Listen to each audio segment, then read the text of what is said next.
मैं परमेश्वर का धन्यवाद देता हूँ, प्रभु ने एक बार फिर इकट्ठा होने का मौका दिया। आज हम लोग जिस विषय पर चर्चा करने जा रहे हैं ये है कि एडिक्शन के 4 फेज या लत के 4 स्टेप। एक व्यक्ति कैसे लत का शिकार हो जाता है, कैसे किसी भी चीज का एडिक्टेड हो जाता है। और बहुत बहुत ऐसे परिवार शायद आपने देखा होगा, बहुत ऐसे लोगों को आपने देखा होगा जो इस लत के शिकार हैं, एडिक्शन के शिकार हैं। शायद आप जो सुन रहे हैं इस वीडियो को, हो सकता है आप भी हो। तो हम जिस बात को देखेंगे, मेरी प्रार्थना है कि आप इन बातों को समझ सकें। और बहुत बार मैंने देखा है मसीह जगत में जो लोग एडिक्शन के शिकार होते हैं, एडिक्टेड होते हैं, लत के शिकार होते हैं, उनको बहुत तुच्छ देखा जाता है, उनको उनका मजाक उड़ाया जाता है। और जो लत के शिकार है, एडिक्टेड है, उनको भी इसमें से बाहर निकलने की कोई उम्मीद नजर नहीं आती। लेकिन इस वीडियो को बनाने का पीछे का उद्देश्य एक ही है कि अगर कोई ऐसा लत का शिकार है, एडिक्टेड है, आप इन बातों को समझें कि कैसे लत के शिकार हो जाते हैं और कैसे इसमें से बाहर निकला जा सकता है। हम जिस परमेश्वर की आराधना करते हैं, हम जिस प्रभु पर विश्वास करते हैं, इसके लिए कोई काम कठिन नहीं है। ये परमेश्वर आपको इस परिस्थिति से, इस हालत से बाहर निकाल सकता है। बस आप थोड़ा धीरज धरकर इन वीडियोस को आप सुने, है ना। तो सबसे पहले जब हम इसको देखते हैं तो मैं इसको 3 अलग अलग वीडियोस में मेरी कोशिश रहेगी कि आपको समझाने का कि एडिक्शन सामान्य रूप में क्या होता है ना। शारीरिक रूप से, साइकोलॉजिकल दृष्टिकोण से मैं आपको सिर्फ इस भाग में मैं आपको साइंटिफिकली, मेडिकली मैं आपको समझाने का प्रयास करूंगा कि ये एडिक्शन क्या है, हम कैसे, ये लत क्या है, हम कैसे इस लत के शिकार हो जाते हैं और कैसे इसका प्रभाव एक व्यक्ति पर बना रहता है।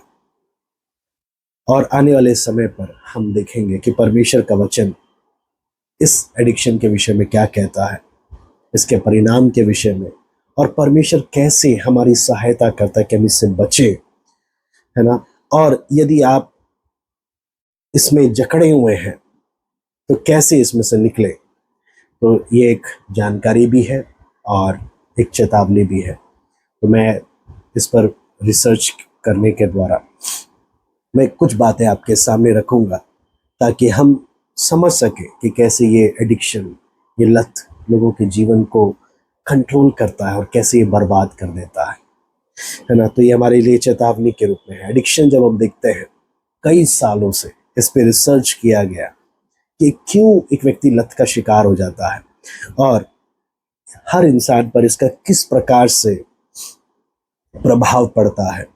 और आज के मॉडर्न एमआरआई के टेक्नोलॉजी के द्वारा साइंटिस्टों ने देखा कि एक व्यक्ति के दिमाग पर इसका क्या प्रभाव पड़ता है ना। तो इसके लिए मैं कोशिश करूंगा कि इस वीडियो में मैं आपको इसका चार्ट भी दिखा सकूं कि जो एडिक्टेड नहीं है उसका एमआरआई में कैसा दिमाग का तस्वीर आता है और जो एडिक्टेड है उसका दिमाग का तस्वीर कैसे आता है ना। तो क्योंकि साइंटिस्टों ने देखा कि दिमाग में जो भी गलत प्रकार के ड्रग्स हैं, है ना, और कैसे वो सब्सटेंसेस, कैसे वो चीज़ें एक व्यक्ति के को प्रभावित कर रही हैं। और इसमें आगे जब मैं आपको देखूंगा, काफ़ी रिसर्च हम देखेंगे कि काफ़ी रिसर्च के बाद कुछ बातें हमने यहाँ पर हमें दिखाया गया कि क्यों एक व्यक्ति शिकार हो रहा है ना। मैं लत लत पाप का परिणाम है ना। कोई भी हर प्रकार का जो एडिक्शन है ना, ये पाप का परिणाम है। जैसे उदाहरण के लिए एड्स, है ना, एड्स का बीमारी, ये अपने आप में पाप नहीं है, लेकिन ये किस वजह से हुआ, पाप के कारण। है ना, जो कि रोमी 1:27 में लिखा है ना। तो एडिक्शन का जो रोग है, एडिक्शन की जो बीमारी है, ये अपने आप में पाप नहीं है, लेकिन ये पाप के कारण हुआ परिणाम है जो एक व्यक्ति को ऐसा बना देता है कि अपने भ्रम में जीने वाला, यानी उसको बहुत सा भ्रम होने लगता है ना। या डिप्रेशन में एक व्यक्ति है, बहुत ही ज़्यादा डिप्रेस्ड है, तो ये अपने आप में पाप नहीं है, लेकिन घमंड, अपने आप को ज़्यादा ही समझना जो कि है नहीं, है ना। काफ़ी सारी इमोशनल प्रॉब्लम्स उसके कारण आ जाती हैं, जिसके वजह से परिणाम स्वरूप एक व्यक्ति यहाँ पर इसका अंत होता है। तो इसलिए हम लोग जो देखेंगे कि मेरा ये नहीं कि सारे जो एड्स के शिकार हैं हर कोई पापी है। कई बार इन्फेक्टेड ब्लड ट्रांसफ्यूजन के वजह से भी एड्स हो जाता है ना, लेकिन पाप के कारण भी होता है। कई लोगों को पर्सनालिटी डिसऑर्डर होने लगता है ना। बहुत सारी जो प्रॉब्लम्स हैं जो एडिक्शन की वजह से होती हैं, वो मैं आपके सामने दिखाऊंगा, आपके सामने बात रखने का कोशिश करूंगा। काफ़ी रिसर्च है, इसलिए मैं आपके सामने उसको कोशिश करूंगा रखने का, और मेरी प्रार्थना है कि आप समझने का प्रयास करें, और जो भी है इसमें आप उनको समझने का प्रयास करें, उनके लिए प्रार्थना करें, और मेरा विश्वास है प्रभु हर एक को उसमें से छुटकारा देगा।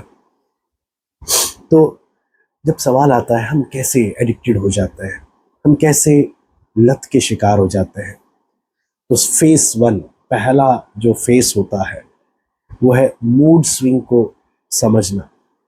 जब भी एक व्यक्ति एडिक्शन के शिकार होते हैं, है ना, लत का शिकार होता है, तो ये एक स्लो प्रोसेस है जहां पर एक व्यक्ति इसको सीखता है, और धीरे धीरे वो उन बातों को सीख कर उसका शिकार होने लगता है।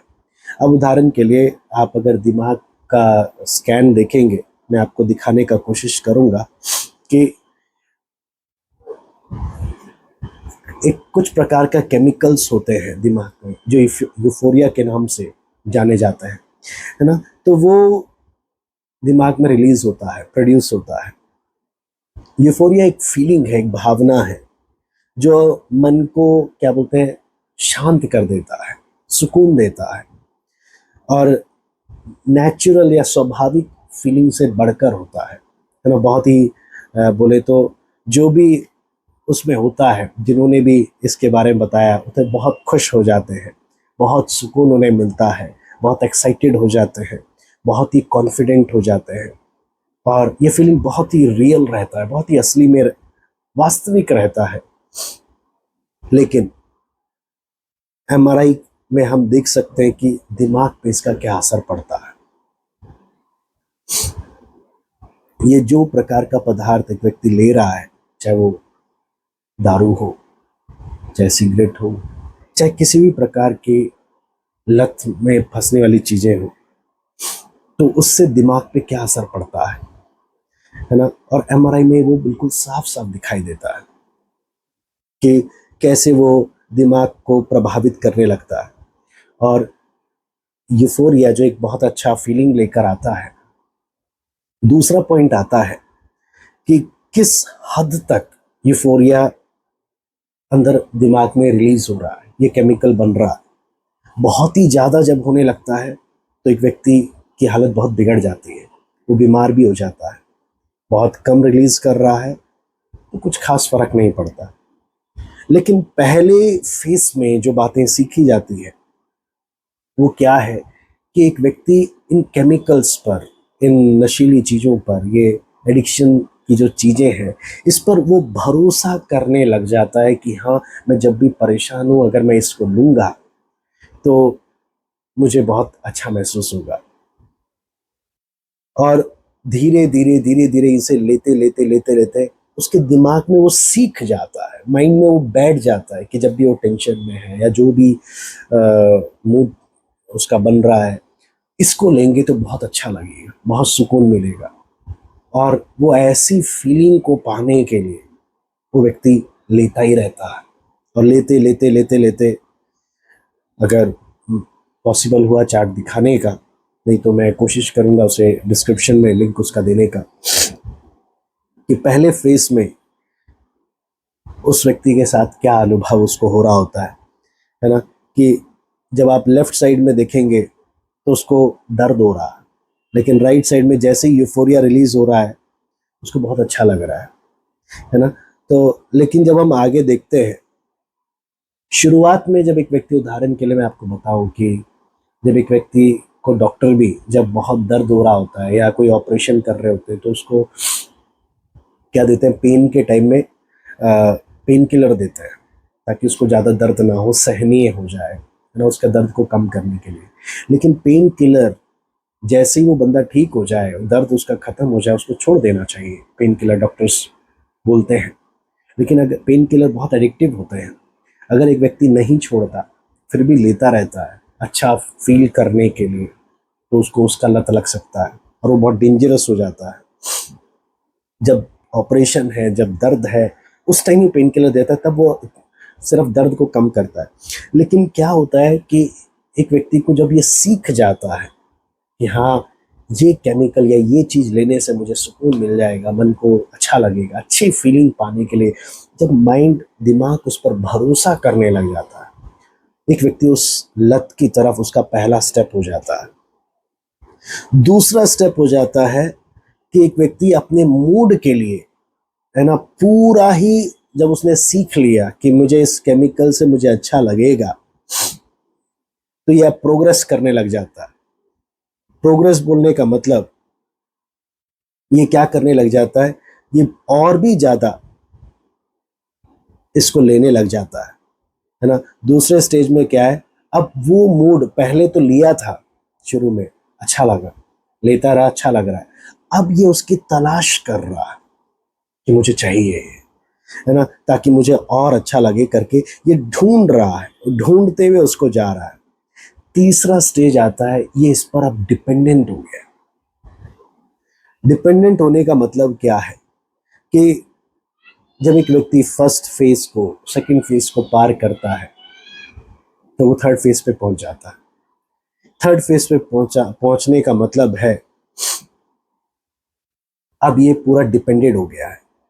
अब जब भी एक खाली होता है तो ये सोचता है कि मुझे वो नशीली चीज नहीं मिल रही, या जिस जिस चीज से इसको बहुत अच्छा फील होता है, बहुत अच्छा सुकून मिलता है, वो चीज इसको नहीं मिल रहा। उस यहाँ पर जब हम लोग देख रहे हैं तो जो इस थर्ड फेज में आया हुआ है, अब हमने ज़्यादा समय इसी सोच में लगा है और इसी चिंता में लगा है कि कैसे मैं अपना इस केमिकल को, या जो मुझे सुकून दे रहा है, अच्छा लग रहा है, मैं इसको कैसे प्राप्त करूं, है ना। उसका पूरा जीवन बदलने लगता है और वो पूरा उस केमिकल के इस्तेमाल करने पर, या उस ड्रग्स के, वो नशीली चीज, या जिस चीज़ से उसे लत लग रही है, उस चीज़ के ऊपर पूरा उसका जीवन बनने लगता है। धीरे धीरे ये व्यक्ति अपना आपा खोने लगता है, जितना ये यूज कर रहा है, इस चीज को ले रहा है, और ये इसकी आदतों को इतना बदल रहा है कि ये इसके लिए झूठ बोलता है, हर तरीके बेवकूफ बनाता है, चोरी करता है, सब कुछ करने लग जाता है, क्योंकि एक व्यक्ति जब इस लत का शिकार हो गया, इसका हाल ऐसा बनता जा रहा है। और आप फिर ऐसे लोगों को अपना दोस्त बनाने लगते हैं जो आपके इन आदतों को स्वीकार करें। आपको तो इसकी लत लगी है ना, जिस व्यक्ति को इसकी लत लगी है वो फिर ऐसे दोस्त ढूंढता है जो उसको स्वीकार करे। ऐसे दोस्त जो कभी नहीं बोलेंगे तू गलत कर रहा है, बल्कि सब बोलेंगे अरे मजे कर रहे, एक ही तो जिंदगी है, मजे नहीं करेगा अभी तो फिर क्या करेगा। तो हर कोई उसका, ऐसे दोस्त जो उसका साथ दें उसकी लत में, वो ऐसे दोस्त बनाने लगता है। और उसके पास फिर तर्क होने, बहुत दिमाग लगाकर ऐसी ऐसी बातें बोलेगा कि हाँ मैं जो कर रहा हूँ गलत नहीं है ना। और फिर धीरे धीरे सबसे अलग होने लगेगा, अपने आप को अकेला करने लगेगा। फिर ऐसे सोचने लगेगा कि भाई सब मेरे से नफरत करते हैं, कोई प्यार नहीं करता मुझे, है ना। परिवार से झगड़ा करने लगेगा। ये है, ये जो मैं आपको बता रहा हूँ, ये लत के, जो एडिक्शन के जो शिकार होते हैं, ये उनका है। और जितना ये बढ़ने लगता है ना, उतना जब ये यूज करने लगता है इसको जितना ज्यादा, तो फिर इसका हाल उतना ज्यादा बिगड़ने लगता है। शारीरिक हालत, मानसिक भावनाएं, आत्मिक स्थिरता, सब कुछ उसका खराब होने लग जाता है। कि एक व्यक्ति, तीसरा जो स्टेज है, तीसरा जो फेस है, कि अब ड्रग्स उसकी नॉर्मल लाइफ बन गई है। और ड्रग्स अगर नहीं ले रहा है, लत, जिस चीज से लत लगता है, अगर वो चीज वो नहीं ले रहा है, तो उसके जीवन में पेन है, दर्द है ना। तो उसके लिए यूफोरिया या एक अच्छी भावना नहीं आना उसके लिए पेनफुल है। ये वो समय आता है, ये वो स्टेज आ जाता है जहां एक व्यक्ति अपनी नौकरी खो देता है, परिवार, दोस्त, सब कुछ खोने लगता है, क्योंकि वो उतना ज्यादा लत का शिकार हो गया है और उसकी वजह से कितना नुकसान हो रहा है। चौथा फेस एडिक्शन का जो हम बात करते हैं, ये वो स्टेज है जहां पर एक व्यक्ति इतना निर्भर हो गया है कि अब ड्रग्स लेंगे तो इसके सामान्य जीवन चलेगा, इसका नॉर्मल लाइफ, अगर नॉर्मली इसको जीना है, कुछ भी करना है, तो इसको ड्रग्स चाहिए, इसको ये लत होना ज़रूरी है, इसको जिंदा रहने के लिए भी, और इसका दिमाग सही से काम करना है तो इसको इसकी ज़रूरत है। ऐसा हालत हो गया, नॉर्मल फील होना है, इसको इसकी ज़रूरत पड़ेगी। अब स्थिति ऐसी आ गई कि यूफोरिया अब रिलीज होना बंद हो गया। अब इसके कारण इसका स्थिति क्या हो गया कि केमिकल ने इतना इसका हालत खराब कर दी है कि अब इसको पेन होता है बहुत। और अगर इस नशीली चीजों को, जो भी इसकी लत है, अगर इसको रोक दे तो इसका बुरा हाल हो जाएगा, इसकी तबीयत खराब होने लगेगी, पसीना छूटने लगेगा, बेहोश होने लगेगा, है ना, और सर दर्द करेगा, बहुत सारे हालत इसका खराब होगा, क्योंकि पूरा डिपेंडेंट हो गया। अब इसको जीना है तो इसको ड्रग्स चाहिए। तो कई बार ये इस दर्द से बचने के लिए एक जगह से दूसरी जगह भागता है। और कितनी बार ऐसा होता है कि जो इस नशा का, इस एडिक्शन के लत के शिकार है, नशा करते, इस एडिक्शन के, इस लत के शिकार होने के कारण धीरे धीरे इसका जीने का मन खत्म हो जाता है कि मुझे अब जीने का मन ही नहीं है। आत्मिक जीवन तो पूरा इसका, अगर एक विश्वासी है, आत्मिक जीवन तो बर्बाद है और जीने का कोई मन ही नहीं है। और ऐसी हालत में आ गया कि उसको अब ऐसा लगने लगता है कि मैं इसमें से कभी बाहर नहीं निकल पाऊंगा, मेरा हाल ऐसा हो चुका है। तो यहां पर जब हम इसके व्यक्तित्व को देखते हैं, इनका व्यक्तित्व, इनका काम, सब चीज बदलने लगता है। उदाहरण के लिए एक स्वाभाविक डर आ जाता है, बहुत शक्की टाइप के बन जाते हैं, निराश, जीवन में बहुत निराशा होती है ना, अपने आप से नफरत करने वाले बन जाते हैं। और यहाँ पर इनकी हालत ऐसी हो जाती है, नार्सिसिज्म अगर बोले तो, कि जिस चीज से इनको सुकून मिलता है, जिस लत से, है ना, जो भी एडिक्शन हो, चाहे दारू हो, चाहे जो भी चीज का इनको एडिक्शन, उससे इनका इतना गहरा रिश्ता हो जाता है कि ये बाकी सारे रिश्तों को लात मार देते हैं। यही सबसे प्यारा है, यही सबसे जरूरी है, इसके लिए कुछ भी करने को तैयार है, ऐसा हाल हो जाता है। सारे संबंध टूटने लगते हैं। और यूफोरिया का ये इस फीलिंग को महसूस करने के लिए ये रिस्की होता है, लेकिन रिस्क लेने को तैयार है। अगर ये दारू नहीं ले रहा है, ये केमिकल नहीं ले रहा है, ये जो भी चीज इसको एक्साइटमेंट देती है ना, अगर वो नहीं ले रहा है तो इसको लगेगा बोरिंग सा जीवन बन गया। अगर ये ले रहे हैं तो एक्साइटमेंट रहता है। तो ऐसा फीलिंग अंदर आ जाता है, ऐसा दिमाग में हालत हो जाता है। और फिर ये है, इनको कोई भी समझाए, कोई भी समझाए, ये किसी की कदर नहीं करते, किसी को नहीं सुनेंगे, कभी नहीं। एक लत जिसको हो जाता है उसकी प्रॉब्लम है ये, किसी को दोष लगाने के लिए नहीं। ये एक रिसर्च में पाया गया है, ये किसी की नहीं सुनते। और नैतिकता की बात करें तो नैतिकता तो नहीं रही। ड्रग्स का, ये नशा का, इस लत का इच्छा इतना ज्यादा है, किस प्यार सही गलत कुछ नहीं दिखता उस समय में। तो ये जो मैंने आपके सामने बातें रखी, एक लत नशा का जिसको है ना, जो एडिक्टेड है, ये मैंने आपके सामने कुछ एग्जाम्पल रखे। लेकिन मैं आपको ये बताना चाहता हूं, यदि कोई इस वीडियो को सुन रहा है, अगर आपको ऐसा, आप इस फेज से गुजर रहे हैं, आप निराश ना हो, और यदि आपके नजदीकी कोई परिवार का है, कोई भी है आप जिसे जानते हैं, यदि वो इस हालत में है, एक शुभ संदेश है, इस हालत से बाहर निकला जा सकता है। ये क्यों मैंने बताया कि जो इस हालत में है, आप उनकी मदद तभी कर सकते हैं जब आप उनको समझते हैं। जब आप उनको समझते ही नहीं हैं, आप कभी उनकी मदद नहीं कर सकते। और इसलिए सबसे जरूरी है पहले उन्हें समझना, उनकी स्थिति को समझना कि किस वजह से होता है और कैसे ये बढ़ने लगता है और क्या इसका प्रभाव होने लगता है। इस सब हमने इसलिए देखा, और लास्ट में मैंने यही बोला, इसमें से बाहर निकला जा सकता है।